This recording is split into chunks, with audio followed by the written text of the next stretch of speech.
Tako nameravajo letos v ceste vložiti okoli 360 tisoč evrov, pojasnjuje podžupan Franc Glušič. Med najpomembnejšimi projekti je odsek Puščava-Hrastovica. Mislim, da je tukaj kar potreba že bila. Potem seveda na Trebenem od Češnic proti Ornuški vasi in pa še nekaj manjših takih projektov. Pa predvsem sanacije zaradi zimskega stanja, ki ga seveda vsako leto se pravi te vremenske neprilike povzročijo na cestah. Že v teku je ureditev kategorizirane javne poti, ki povezuje Bitnjo vas in Bitovsko goro.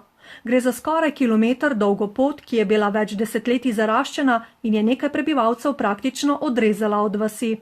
Z Bitovsko goro smo mogli hoditi, voziti se.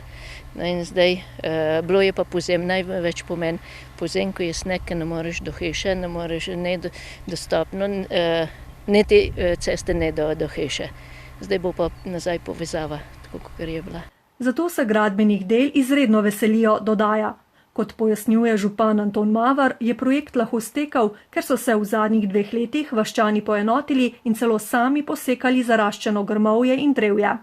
Tako da jih moram pohvaliti tudi na tem mestu, kako zelo so se angažirali, kar dokazuje, da si res želijo te povezave. Naložba, v okviru katere bodo poskrbeli tudi za odvodnjavanje, je ocenjena na manj kot 30 tisočakov.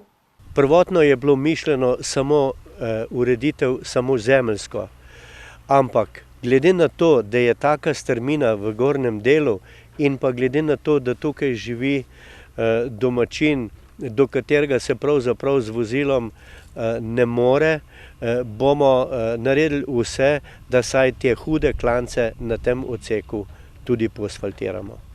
Sicer pa bodo v prihodnje uredili tudi cesto skozi Bitnjo vas, po kateri poteka avtobusni prevoz šolskih otrok.